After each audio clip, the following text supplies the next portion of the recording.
What's up guys? Welcome back to Transmoto Vlog. Today is Sunday and maaga pa, 6:25 AM. So dediretso muna ako sa St. Michael the Archangel para magsimba. Dati doon kami lagi nagsisimba ng asawa ko nung nangungupahan pa kami dun sa ANP, South Sembo, Makati.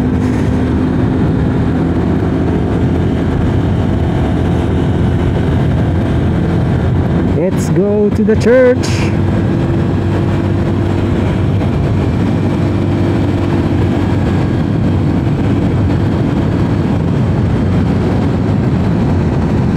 Kailangan natin magpasalamat sa mga blessings na natanggap natin. Kaya nga count your blessings, not your problems. Oops. What's this? My goodness.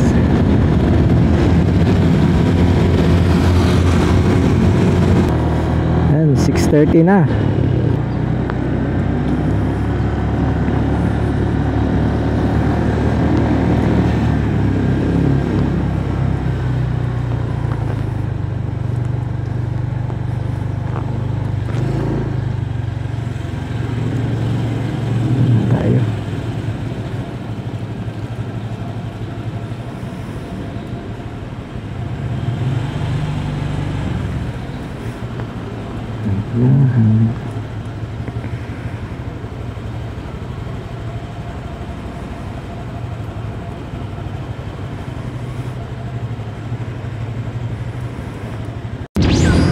So today pupunta tayo sa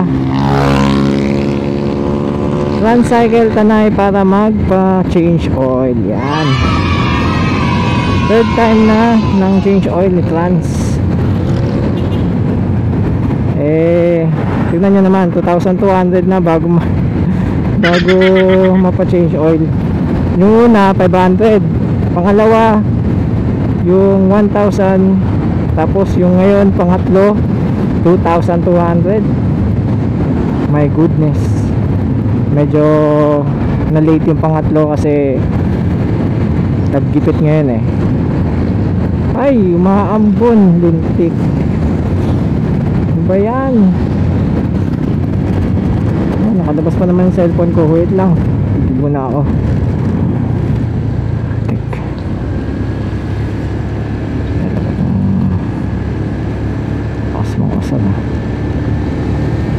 Dito muna tayo. Ay nako.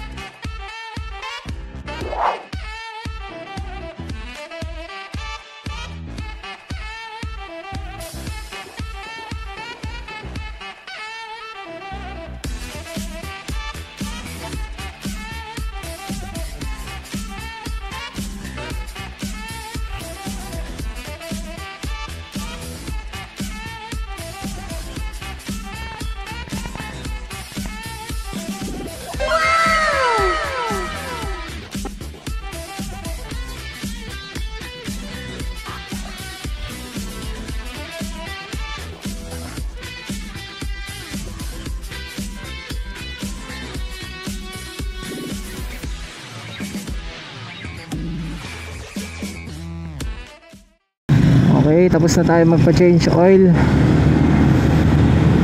Grabe, talagang inulan ako Maloko din tong ulan na to no? Kung kailan naghugas ako ng motor tsaka naman umulan.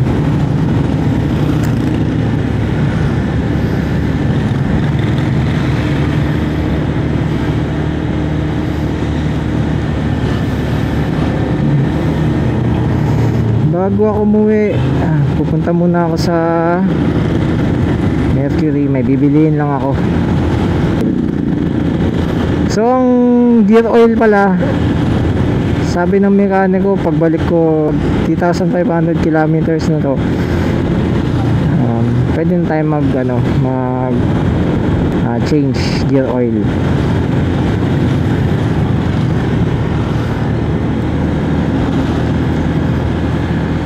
oras na? 4 PM na. After ko magpa-change oil kahapon, inabot tayo ng ulan. Kaya minabuti kong itigil muna yung aking vlog.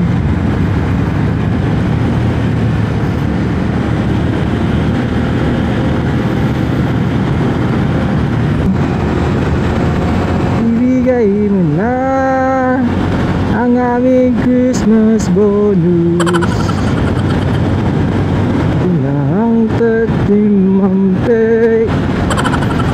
Yan ang NMAX 2021. Ako, tuwan-tuwa na naman ang mga Pinoy na NMAX lover dyan. Siyempre, mas mababa ang CC nya, 125. Yung kagandahan dito sa NMAX 2021 is yung keyless feature nya, diba?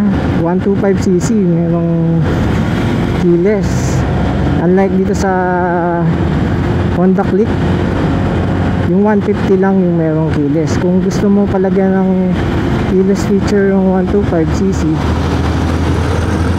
papasadya mo pa, diba? At ito pa lang yata yung 125cc na merong ABS. Parang ito pa lang kasi yung nakita ko. Liquid cooled na din siya, fuel injected. Ayan, kaya tipid siya sa gas. 6 liters na rin yata yung capacity ng fuel tank. Kaya bagay na bagay ito sa long ride. Kung sa Honda Click is combi brake, dito naman sa NMAX Yamaha is ABS.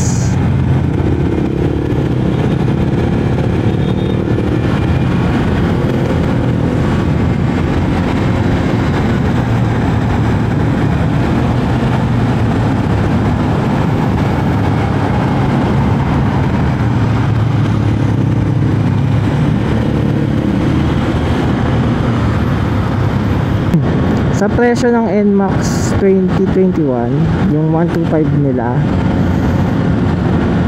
hula ko nasa 90,000 pataas yung price range nya. Nako, tiyak magugustuhan ng mga NMAX lover to. Mas mura eh.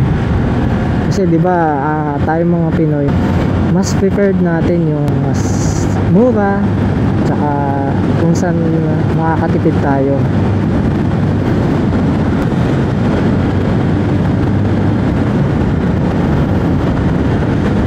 So hanggang dito na lang guys. Thank you for watching. See you on my next ride. Bye bye.